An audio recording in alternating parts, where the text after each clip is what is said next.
Good morning, children. Here is Sumati. Today I am continuing the chapter 3, Tanks and Groundwater. In that part 3, Recharging Groundwater, today we are going to learn. Before going to learn, previous class, whatever we learned, pervious rock, impervious rock, aquifer, and soft rocks, and hard, compact rocks, where the nearby rivers, how the water is available. If interior places, how the underground water level is there, water table, this all we studied. Am I correct? Now we are going to learn about recharging groundwater. See, water is flowing swiftly where suppose no trees are there. Then what happened? Water, whenever we get the rainwater, it flows continuously without stopping. But if the flow of rainwater is checked, suppose you want to control that rainwater, that means whenever we get the rainwater, that flow should be controlled. Then what we have to do that? We have to plant trees or construct the like small check ponds. That means like a dam. Then there is a great possibility that water can percolate. That means can sink or seep into the soil and that join with the groundwater. Then that groundwater in future we can utilize it. So the grass is also planted on the hill slopes. Actually, where the water flow is there more wherever hill slopes, because that is slope. No, when we get the rain, it moves very fast. That means the water flows very fast. So in such areas, if we plant grasses or trees, then where the stream is starting. Stream means already we studied that where when the rains we get it, the small part of the water, it creates a channel that is called a stream. Whenever we get the rain only, that stream flows. And small check dams are also built across the streams to store the water for a longer time. So all this type, that means check dams to construct, planting the trees helps to increase or recharge the groundwater. And how it is? See this picture, it is raining. Here this is hilly area. So in this hill, suppose no trees are there, then water flows, there are enough water, and that actually waste flows and joins to the sea or somewhere.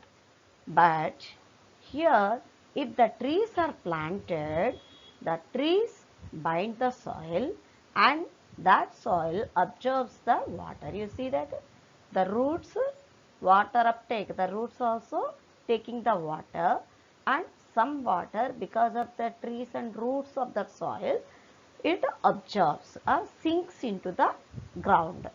So that groundwater level increases. That means already we studied now water table, that water table level increases.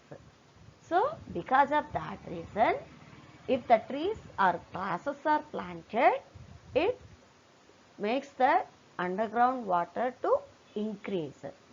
So even the trees stop the fierce wind. That means the speed, heavy winds if we get now, these actually makes that wind to stop or control it.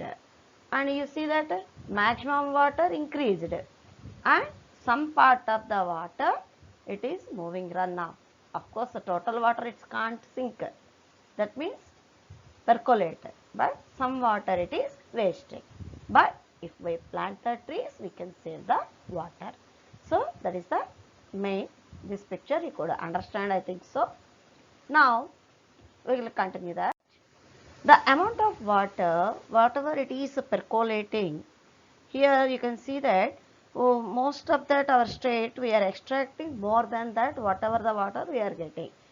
That how we can say that in our state we have 3 to 4 months only we get the rains.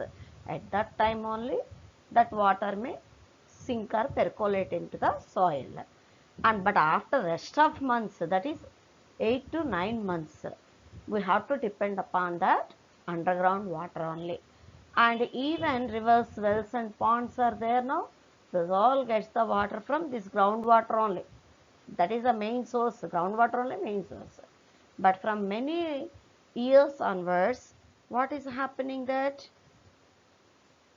when the water levels are decreasing, that means water table is decreasing, our government is taking steps that to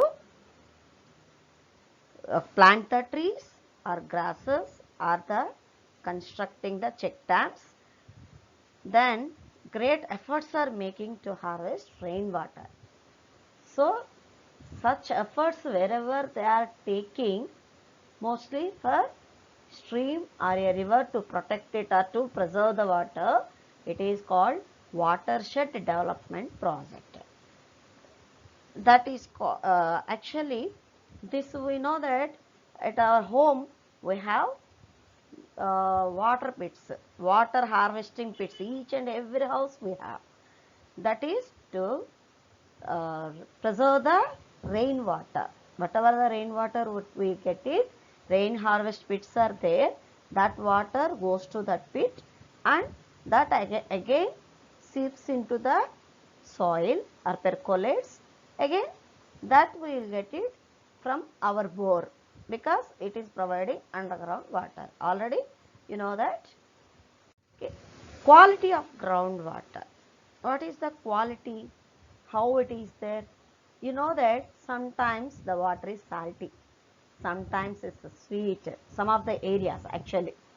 So this groundwater, how we know that? Mixed with many minerals. Means lot of minerals are mixed. Why it is mixed like that? Whenever we get the rain, at that time many rocks and soils also are there, whatever it is, it weathers, that means weathered rocks, that it breaks away and that it takes away along with this water and it mixes some part of that minerals mixes, hence as per that the taste of water depends upon and as per that it changes. In many mandals of our state there is excess quantity of certain minerals are there, that is sodium, fluoride, chloride, iron, nitrate, means whatever the level it should be there in the water, more than that these minerals are available in some of the villages or mandals, and this is causing many diseases which affects our bones, teeth also it affects. Many times water is polluted. Actually, sometimes maybe rainwater rain we are getting, as per that some minerals are melted or mixed with that. Okay, we know that. But many times it is polluted also. Excessive use of fertilizers, pesticides are there. Even poor drainage system. If drainage is not proper, that water also percolates into the soil. So that water also, what happens? This all causes many damage or diseases to people. Unless we take preventive steps, most of the well or river water will be become unsafe for the drinking or bathing, whatever it is. But mostly this we are actually facing the problem. But wherever the fluoride, chloride, iron, nitrate, these are all there, there the government is trying to treat, to remove the excess minerals. Okay. And you see this picture, if suppose more chloride, fluoride or sodium are there, what is the condition of these children, the legs and those, you see that? These are affecting, and the teeth also, totally we are getting the problems. Now, use of groundwater. How we are using? Groundwater, like the river, is the common resource of all the people, not just of those who have land or aquifers. Actually, aquifers already we studied. Underground water, as per the thickness of that, we will get it. If we dig, we get it. But all of them, they won't get such a resource. Those who own land, aquifer means, for example, bore wells will take now. Suppose those who have their own house or their own land, they can take out the aquifers. Of course, they get the water through bore wells and they can use it. But that it is a personal one. They themselves they are utilizing. So what happening more and more, suppose we are using and we are not providing to others actually, that we feel that that is our water. Then automatically what happens, more we are using, water level or water table level is decreasing.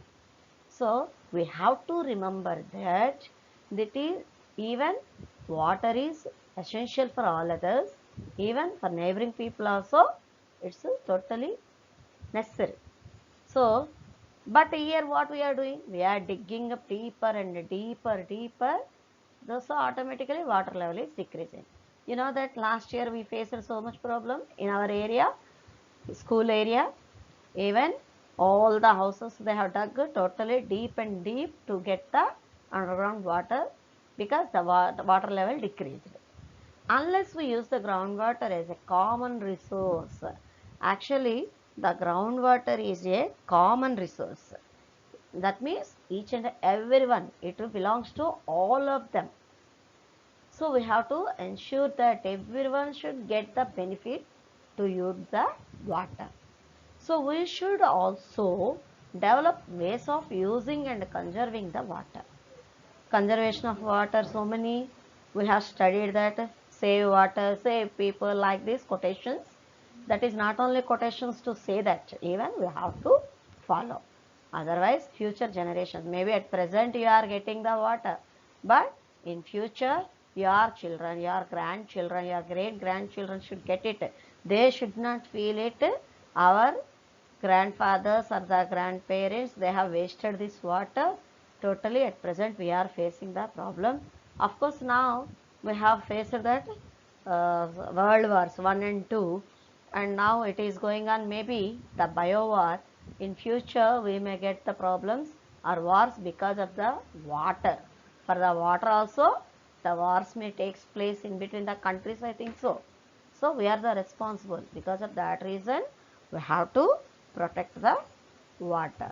You see this, how to save the water, how to harvest the rainwater. This is the house, the outlet water it is going on, and this is the filter chamber. From here, this is the sump, that means underground tank, water tank. There it is, filter it. Then it is going to open pit. From that open well we can get it also directly. Means nearby the well or the bore well, if suppose we have the rain harvest pit, means automatically the water level increases. Okay, see here, the rainwater running off roofs is collected in a filter chamber, which is then transferred to sumps using PVC pipes. The water is then moved to open wells or recharge the wells. Not only to pipes to link it, even side by side it is there, means automatically it recharges the water. Okay, that's all for today children. Now this is the assignment, the time for assignment. Name the minerals dissolved in groundwater. Already I taught it. Sodium, fluoride, chloride, iron, nitrate, etc. These are all dissolving. How are minerals like fluoride and chloride harmful? Actually, these affect our bones and teeth. What is the remedy to the problems of chloride or fluoride?